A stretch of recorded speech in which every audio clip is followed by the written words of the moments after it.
This is blackberry jam fruit. It is vibrant yellow. It has a thin rind that you can crack like an egg. The pulp inside is pitch black, and it tastes kind of like blackberry jam. Blackberry jam fruit is undoubtedly a weird fruit, and it is a weird fruit that I have already talked about. And if it's not weird enough on its own, I even once made a peanut butter and jelly sandwich using only fruit. So the jam was blackberry jam fruit, the peanut butter was peanut butter fruit, and the bread was breadfruit. It was amazing, video linked below. So why am I here? Well, there is more to say about blackberry jam fruit, or more specifically, fruit that is related to blackberry jam fruit, because believe it or not, it gets even stranger.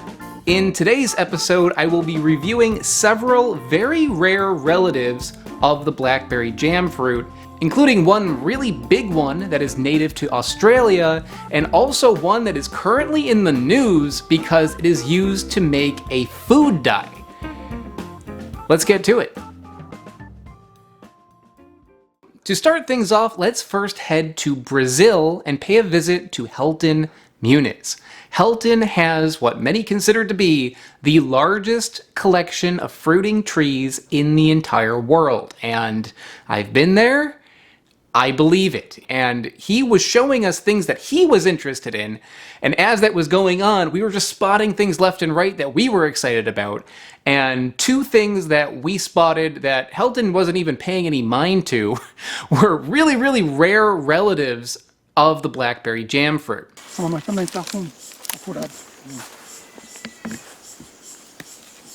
Steven's happy. Yeah. So Randia is blackberry jam fruit, which you and I have had together. Mm-hmm. This is a different species, though? Very different. Very different. Look at that. It's full. Wow. Yeah, usually they're just like a bunch of like little seeds. Yeah. This is like a ton of pulp. It's all pulp inside. It's got a very thick rind, thicker than blackberry jam fruit. Very, very pasty, thick pulp. Yeah. Oh. Tastes like molasses, dried blackberries. It's got a little bit of bitterness to it, but a good bitterness, like the bitterness of dark chocolate. Very sweet, like a 8 out of 10. Not very tart, like 1. Definitely superior to regular blackberry jam. Only problem that I can see is that it's a little bit harder to open, but if you get past that, it's worth the little extra effort to get in there. These are so cool. Like we were gonna walk by this and I saw it. I'm like, oh, because a lot of times there's a bunch of randias out there and they can just be so delicious. They're so thick. The flesh to seed ratio is way better than the other ones. There's a lot of pulp inside. It tastes like they have a dessert in Mexico called dulce de membrillo, or it's like solid quince marmalade, and it tastes a lot like that. Yeah, I can see that. It doesn't taste like a fruit. It tastes like a prepared preserve. It's so sweet. Super exciting. Nice.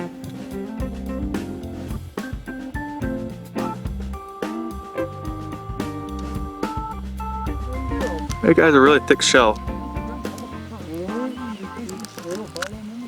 Wow. Whoa. So this is another Randia. Did you get the species on that one? Armata. Armata. The armed randia. It looks a little bit more like blackberry jam fruit. Just like the seeds and everything, but like blown up. It's bigger. It tastes a lot more like blackberry jam fruit. I wouldn't say blackberry jam. Grape jam. Yeah, grape jam. Or no, grape molasses. Yeah, grape molasses. Ever have grape molasses? Yeah. It's good. Good stuff. If you've never had it, try it. Or Tastes this. like that. Or yeah, try this, but this is super, super rare. How many species of Randia are there? Sometimes they put stuff in the genus and they move it out, so it's somewhere between 80 and 800. So, because 80 and 800. Yeah. there's a lot of flowers that are now considered gardenias, that all gardenias were once called randias. Yeah, taxonomy's a bitch. Yeah, so it really depends on what version of proper plant taxonomy that you go by, but between 80 and 800. Okay, let's talk taxonomy. There are about 2 million documented kinds of life on Earth. And that's just the ones that have been documented. There are more than that, a lot more than that, but 2 million have been documented. And to help make sense of all of this life, these things have been divided up into categories. There are 8 main classifications for taxonomy. See if I can remember them. Domain, kingdom, phylum, class, order, family, genus, species. Nailed it. For my purposes of comparing one fruit to the other, I usually just focus on the last 3. Family, genus, species. The 3 species that we've discussed so far are formosa, which is the blackberry jam fruit, armata, and calicina, which are the 2 rare relatives of blackberry jam fruit. These 3 species are part of the Randia genus, and the Randia genus is part of the Rubiaceae family. The Rubiaceae family is very often referred to as the coffee family because this family also contains the best fruit in the world, Coffea arabica, Arabica coffee. But it also contains things that are terrible, including Morinda citrifolia. That is noni. So you can see blackberry jam fruit, coffee, and noni, although they are in the same family, they are very different from each other. Here's where it gets interesting though, because although I've mentioned 8 main classifications of taxonomy, there are more. There are sub-levels in between a lot of the levels, including one that is placed right here.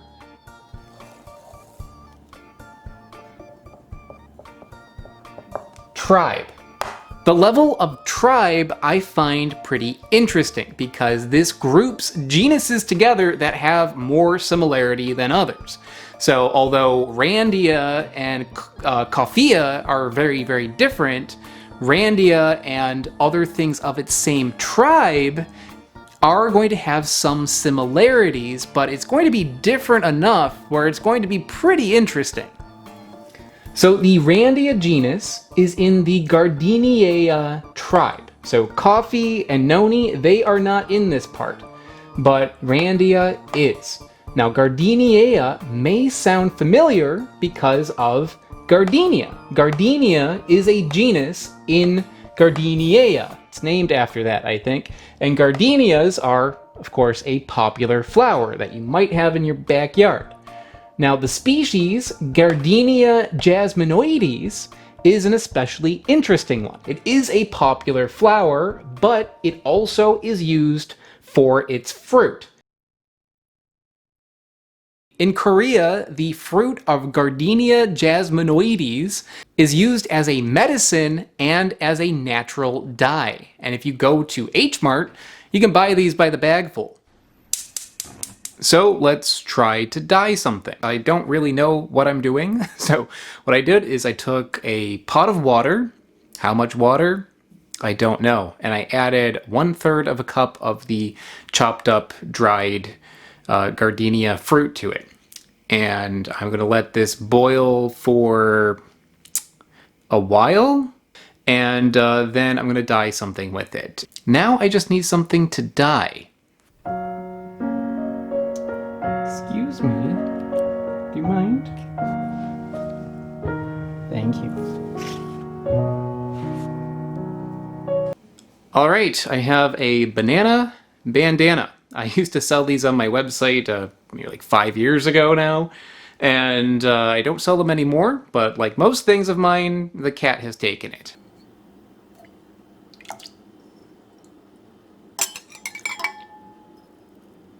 I let this boil for about 30 minutes, then I took my banana bandana, I put it inside my concoction. I'm gonna let that sit for another 30 minutes, and as I wait, I'm going to give this a try. It is used as a medicinal tea, so it is edible to a degree. I did see a couple reports online saying that it is mildly poisonous, so I think chug-a-lugging this is maybe not the best idea, but having a little sip I think should be okay.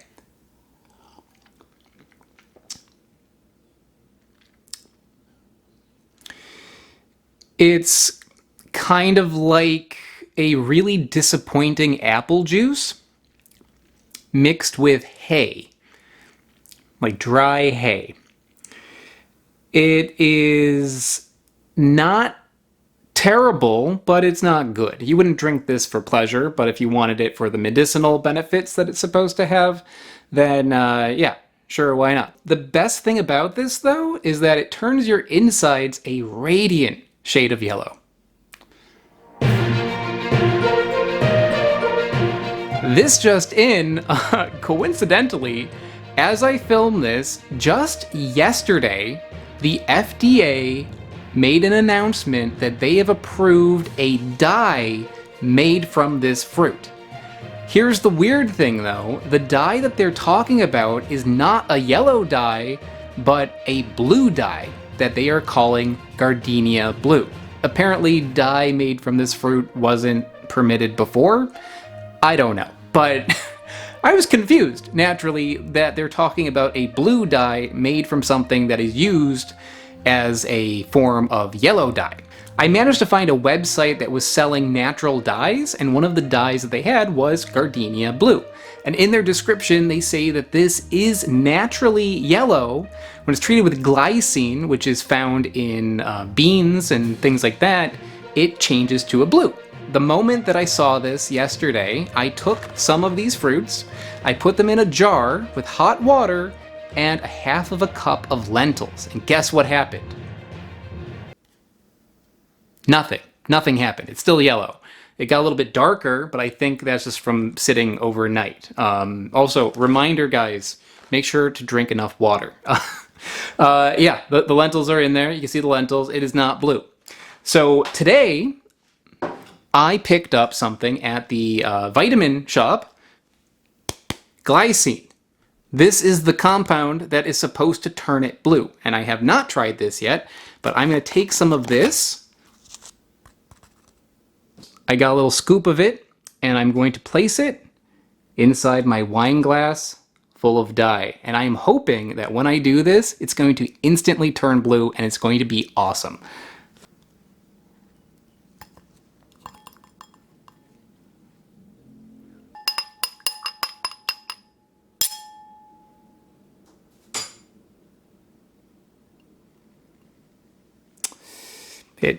It didn't work. I don't know. So yeah, this isn't a science channel. I just barely passed chemistry in high school. So if you want to see how Gardenia blue is made, you're going to have to bother some of those science-y channels. Leave them a comment, say, I want Gardenia blue, and tell them that I sent you. But let's see if I can get fabric dyeing to work. I'm a little bit more confident about that. It's been about 30 minutes. Let's check on it.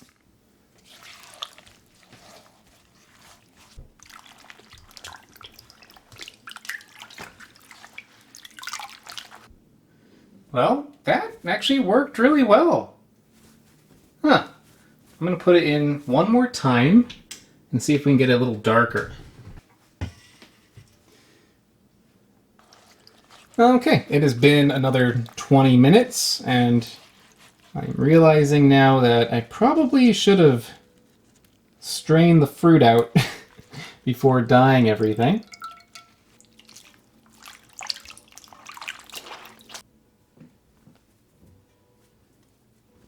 Yeah, for not knowing what I'm doing, I'd say that that worked really well.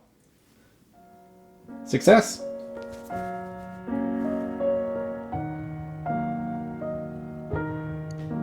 Hey. Here. Thanks for letting me borrow it.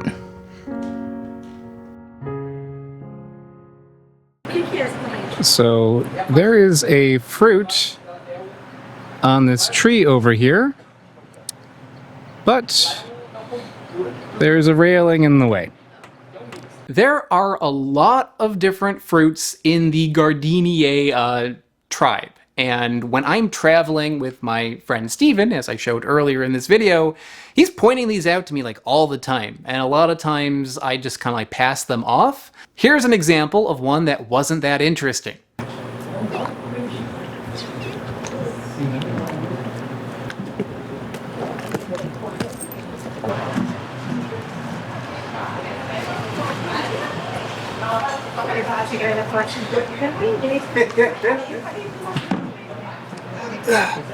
Sometimes it pays to be a contortionist.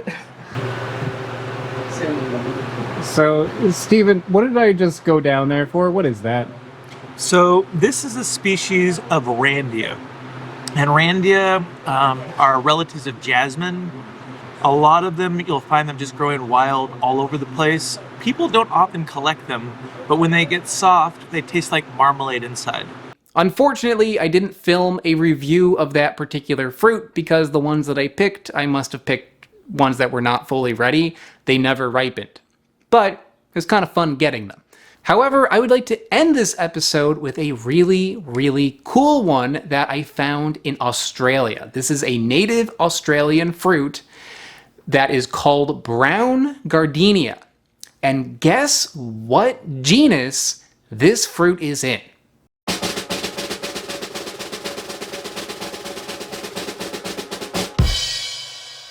If you guessed Atractocarpus, you are 100% correct. This is another genus within the same tribe, and I believe the species on it is fitzalanii. And I should point out that if you haven't seen my last episode from Australia, you should be aware that as we were filming, birds happened. Don't poop on us! No!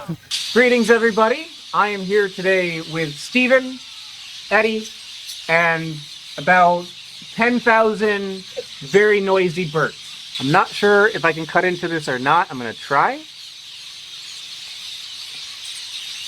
Because this is a very tough fruit. Break it on the ground otherwise. Ah, go for it. Ow.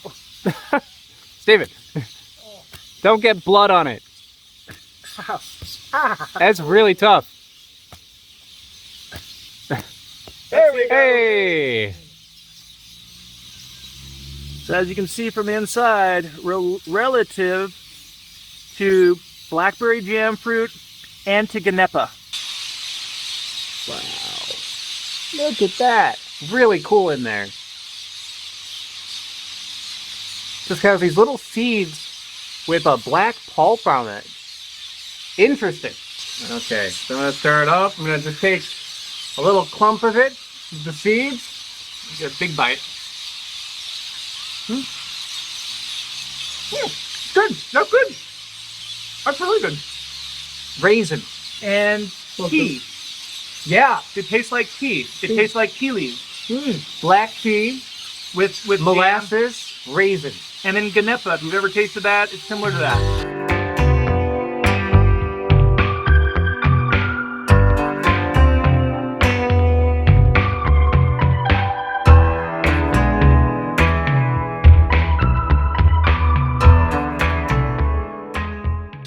But if you haven't, then that's a rare one.